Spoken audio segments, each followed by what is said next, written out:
I think the best question to ask Zohran Mamdani is, what are you doing about your love for radical Islamic terrorism? I mean, that's like, I mean, like, again, I'd be far more aggressive.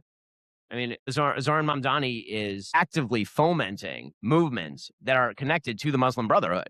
I mean, the man literally did a rap in which he stood for the Holy Land Five. The Holy Land Foundation was connected with Hamas. I mean, that is what he is talking about. So, you know, like that's the stuff that nobody will ask him. And that's when he does his smarmy smiling into the camera, grinning nonsense. Listen, conspiratorial grievance mongering is a sexy, sexy idea. It is. It's great because it means that you're never responsible for your own actions. It means that your life sucks and you're single and you're in your mom's basement and you're fat and all these things. But there's nothing you can do about that because of the Jews. Right? Your incurable gingivitis is because of Bibi Netanyahu. And if you watch enough hours of Nick Fuentes talking about cat boys or whatnot, then eventually you'll end up more successful, or at least you'll feel better about yourself. And to a lot of people, again, it's not a left-wing, right-wing thing. It's an envy thing. When people feel bad about their lives, they look for a place to blame. And when there's a conspiratorial group of people with a large platform who are going to give you a place to blame, then it's easy to go there. Here's another question for you, again, talking about the woke right, but something even more sinister, you know, people like Megyn Kelly, another one that I couldn't foresee. You know, it's and it really was Tucker Carlson who framed this. Well, I'm just asking a question. Right? And then what happened was she started saying things like, I can't even be critical of Israel. Well, that's the get out of jail free card, you understand.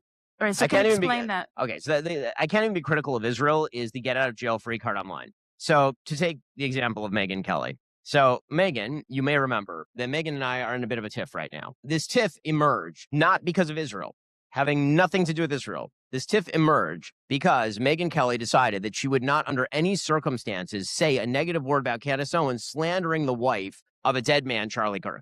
That is why this happened. Okay, I remember it because I was there. Right? We were on a stage, and this literally came up, and we were talking about Tucker Carlson and Tucker Carlson's insane conspiracism, and she was asking why I couldn't be friends with Tucker, and I said I'd be happy to go fishing with Tucker, but that has nothing to do with whether he is right or wrong on principle. He's wrong on principle, and he says evil things, and I don't understand why you won't criticize him, even if you're friends with him, because that's what friendship very often is actually course-correcting people. And then the question of Candace Owens came up, and I said to her, you know, I don't understand. You say you're not the mother of the internet. I mean, she comments on everything. Why will you not comment on the slander of Erica Kirk by Candace Owens? And for the crime of me mentioning that, apparently the idea is that I only said that because I'm an Israel firster, and why can't she be critical of Israel? And you may notice that in that entire narrative, I never brought up Israel. Literally not once. This is the get out of jail free. It's the online get out of jail free card for retards. Let me be clear. This is a retarded idea. When I spoke at TPUSA, making the same point repeatedly, I did not mention Israel one time in that speech. One time. And the only person who I referred to as anti-Semitic was Nick Fuentes, a self-described anti-Semite. And the critique of me by Megyn Kelly and Tucker Carlson and others was, I only did it because of Israel. Understand the reason they're doing that is to misdirect away from their lack of basic moral character and basic moral sense. And of course, to not so subtly imply that the only thing that I care about in the world is Israel, because I'm an Israel firster with dual loyalty and all the usual tropes. I see you're kind of tired and over it. It's exhausting to have to, again, it's, you know, I have 4 kids going on 5. And if my youngest child, my 2.5-year-old, continuously insists that candy is a vegetable, and I have to explain over and over and over that candy is not, in fact, a vegetable and does not count as a vegetable, at a certain point, I get tired because it's just a delusional idea. It's stupid. But he's 2.5, and so it's still kind of cute. When you are 55 years old, as Megyn Kelly is, it's a little less cute.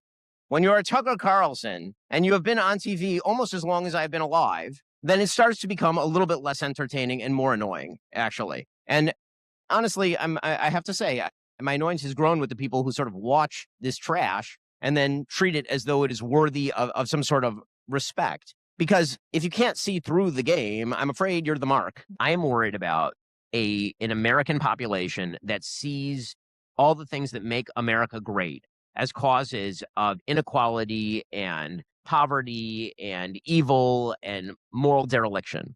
That's what I'm worried about. I'm worried that people actually hate America and actually hate Western principles and are channeling that into anti-Zionism. But the reality is that the thing that they really are very much against are things like free markets and free speech. And what they're really hoping for is for some big man to help them fix all of those problems from above. That's what I'm afraid of. that's why, again, I think that if you want to fight anti-Zionism, don't fight the fever, fight the flu. Like the actual thing that you're fighting is something far more dangerous and far worse, right? It is an ideology that says, for example, that the West should open its borders to anybody because the West has a unique sort of blood guilt that requires it to destroy itself by welcoming in millions of people who hate it, or that the West somehow owes it to itself to destroy itself technologically on behalf of some sort of global redistributionism, or that the West has to see itself as an imperialist force that is responsible for all maladies all over the world and thus must withdraw from a multipolar world run by Russia and China, right? That to me is the greater threat. Because again, the number of people who care about Israel on planet Earth, unless it's in the news a lot, which it happens to be right now, pretty low, right? But the number of people who are voting in elections is pretty high. What the research shows is that, for example, Holocaust education does not help make people less anti-Semitic. It does not work. And the reason it does not work is because when you hear over and over and over that, the Jews were victims a long time ago, and then that's connected to today's events, then the temptation is to go, okay, cool. Well, lots of people were victims a long time ago. I don't want to really hear about that. The reality is that if you're going to look at correcting the curriculum, what we really should be doing is looking at the way that Middle Eastern politics is taught in the classroom. Right? Because the way Middle Eastern politics is taught in the classroom, we'll take an example, right? Over the weekend, you had members of Congress and the mayor of New York promoting this bullshit Nakba Day nonsense. Okay, now the reason I say that is because the term Nakba was originally coined by an author to describe the failure to destroy the state of Israel. That's what the term Nakba means. It was only later that it was revised to mean a false expulsion. When I say a false expulsion, I mean that there were some Arabs who were expelled from Israeli-owned parts of Israel, but the Israeli government asked people to stay. Abu Ghosh is still there and never left. Abu Ghosh is right next to Jerusalem. It's an Arab city and never left, right? It's been there since before 1948, and it's fine. Why? Because the people there decided not to pick up guns and try to fight the Jews in the middle of the establishment of the state of Israel. And so the idea that there was sort of a mass expulsion, by the way, mass expulsion into where? Into Gaza and the West Bank, right? In Judea and Samaria, which were from 1948 to 1967 run by the Arabs, right? Run by Jordan and run by Egypt. And Israel in 1967 tried to give them back, right? Tried to cut a peace deal with both of those nations. And so it makes no sense. But this is one area where you will hear curricula that actually repeat this Nakba nonsense without ever mentioning that 850,000 Jews were expelled by all the Arab countries in the region and ended up in Israel and were all absorbed and all became citizens. Or the fact that there are still 2 million Arab citizens of Israel with full civil and legal and political rights. Or the fact that there are a wide variety of population movements and transfers over the course of the 20th century that dwarf in size anything related to Palestinian Arab population movements or Arabs living in the Palestinian areas, because many of them were Egyptian, Jordanian, Syrian, Turk, right? Because of all of that. I mean, millions of Germans were literally expelled from historic German areas of Poland, and nobody ever talks about the German right to return to Poland, right? Because they were all absorbed into Germany. I mean, in the establishment of India and Pakistan, literally millions of people changed sides border-wise, and millions of people died. Millions of people died. And not tens of thousands, millions. And nobody ever talks about the idea that Hindus have a right to live in Pakistan and Pakistani Muslims have a right to live in India. The whole thing is nonsensical, but you actually have to teach context in order to make that available. I mean, if we're talking about teaching, we're talking about facts. If we're talking about broader emotional appeals, that's a different story. I think that what we really should be talking about is Israel eliminationism. They're trying to eliminate Israel because it's very difficult to argue that wanting to eliminate Israel is somehow not anti-Semitic. That's a hard argument. The argument that the Jewish state ought to be wiped off the map, which would entail the mass killing of millions of Jews, that somehow that's not anti-Semitic in some way, when that's the only state on all planet Earth that you're calling for, right? I think that that's a lot clearer, and it's also a lot more true. The problem when you say Zionism is that what you'll see from, say, like a Mehdi Hasan is he'll start quoting people from the early 20th century who are very pro-Jewish and also anti-Zionism. And the point is that's a stupid argument. I mean, that's not the argument that we're making. That's like arguing that it turns out there were a lot of Tories who lived in the United States in 1776. Right? A lot of Tories, a lot of people who believed that the United States should not separate and become its own country. Okay, but we no longer have widespread arguments in the United States over whether the United States ever should have been established.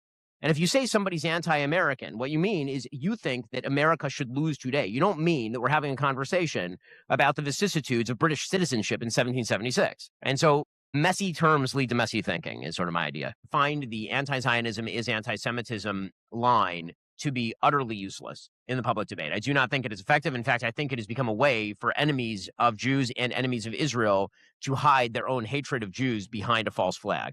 Because what they will do is they'll say, hey, I'm not anti-Semitic. I have plenty of Jewish friends. I love Jews. Jews are wonderful. I just hate Israel. right? And that's and if you say, well, if you want to eliminate Israel, doesn't that by necessity, isn't that wrong? Isn't it wrong to want to eliminate Israel? Then they either have to lie about what Israel is, or they have to admit that they have a special particularized hatred for Israel, which can only be chalked up to one specific factor, because Israel isn't that different from a lot of other countries, it turns out. As I mentioned in the speech, Israel is less ethnically homogenous than Japan. Nobody ever wants to talk about destroying Japan. I always say that the best question one can give Zohran Mamdani is, what are you doing about anti-Semitism? He loves that question. He has a task force against anti-Semitism. The question that he should be asked is, what are you doing about your obsession with Israel? I mean, I think the best question to ask Zohran Mamdani is, what are you doing about your love for radical Islamic terrorism? I mean, that's like, again, I'd be far more aggressive. I mean, Zohran Mamdani is actively fomenting movements that are connected to the Muslim Brotherhood. I mean, the man literally did a rap in which he stood for the Holy Land Five. The Holy Land Foundation was connected with Hamas. I mean, that is what he is talking about. So, like, that's the stuff that nobody will ask him. And that's when he does his smarmy smiling into the camera, grinning nonsense. It would be great if somebody would actually force him to the point on not what he thinks about Israel. He can always, here's the thing. That's a feature, not a bug. You ask him about Israel, whatever he says about Israel, his left wing loves that. They love it. It's a feature, not a bug. We see that as like, that's a problem with him. They see that as something good about him. Well, we should be asking him about, because again, very difficult to defend, his routine ties to people who foment and root for radical Islamic terrorism. I mean, that's the thing that he does. Will there be more Zohran Mamdanis in the United States of America? What's the future? Yeah, okay, fine. Absolutely, there will. Fine. Absolutely. The Senate candidate for the Democrats in Michigan is going to be Zohran Mamdani 2.0. Yeah. Okay. So again, you're not a prophet, but if you could tell us what you think about the next presidential elections in the United States of America. Great question. Yeah. Sorry. Yeah. You hit me with an hour-long question on the very last one. Okay. So on the left side of the aisle, it has become a litmus test to speak falsehoods about Israel and to speak falsehoods about the West. Right. You are now forced to claim that AIPAC is actually not a group of Christian and Jewish Americans who love Israel and who want to support Israel. It's actually Israeli money, which is a lie. It's overtly false, and that they're paying people off. So if you take quote unquote AIPAC money, this means that somehow you're corrupt. Whereas if you take Qatari money, which is wildly present in American politics, that's actually something good. And we should just be clear, Qatar is an Iranian cutout state that masquerades as pro-Western for purposes of its own survival. Qatar is a disaster area from stem to stern. And Tucker Carlson's apartment notwithstanding, the Christian population of Qatar that he's constantly talking about are foreign laborers who are brought in to work either as slaves or at slave wages in order to prop up the tiny percentage of people who actually run the place. In any case, leaving aside Qatar, the Democratic Party has decided wholesale to embrace the far left of their party because they now see anti-Israel sentiment as a sort of moral litmus test. It shows that you think the West is bad and that Israel is bad and all the rest of it. So I have no hope for the Democratic Party. They're dead. And that's not me saying that. John Fetterman says that, right? The senator from Pennsylvania, who's wonderful. And I disagree with John about a lot of things, but on that, he's totally right. On the right side of the aisle, it's more of an open debate. Obviously, Secretary of State Rubio is somebody who I'd love to see as a candidate. I think he has a thorough understanding of the Middle East. I think he has a thorough understanding of global affairs generally. I think he'd be a phenomenal president. And I think right now, if he decides to run, he will be formidable. That said, the Vice President of the United States, I'm far less sanguine about him as a candidate. I think that he spends an awful lot of time in flirtation with people who I think are playing grievance politics. I think he ought to stop that. Right now, the polls demonstrate that because he is the vice president and the president picked him, he is likely to win the early primaries and probably be the nominee if he runs. That could change. Right now, the odds makers suggest that Vance is the most likely Republican nominee. He would not be my preference as the nominee. If it were a Vance versus, say, Gavin Newsom election, given the trajectory of approval rating for the president right now, I'm not going to say that's an easy election for J.D. Vance. I don't think it is. If it's J.D. Vance versus Kamala Harris, well, I mean, he might still listen. Kamala Harris came shockingly close to winning the last election for a person who does not have two brain cells to rub together. And you have to say, America truly is an incredible country. Some of the dullest people can become presidents of the United States. They can become billionaires. It's like, what an amazing country. Every place else on earth, the village idiot is the poor guy wandering around shoeless in the marketplace. In the United States, the village idiot gets rich off his Twitter commentary and then eventually becomes a senator. It's incredible. But, am I hopeful for the trajectory? No, I mean, I'm by nature sort of pessimistic. And so I think that the genie that's been let out of the bottle by the grievance politics of the last few years is not easily put back in. it takes a long time to build institutions and it takes moments to destroy them. And I think we're in an institution destroying moment. It's going to take a while to rebuild those institutions. So it's going to be a rough road for a while. I'm not going to pretend that we're one election away from, a golden road to the future. If you have a 401k or an IRA, please listen. Gold is at record highs. What many people don't know is this: you can move part of your retirement money legally and without tax penalties into physical gold you actually own. Alpha Omega Gold helps you do this through a gold IRA. Your gold is real. It is stored safely. It is in your name. Learn more at ao.gold/stand. Alpha Omega Gold is our sponsor, and they proudly stand with Israel.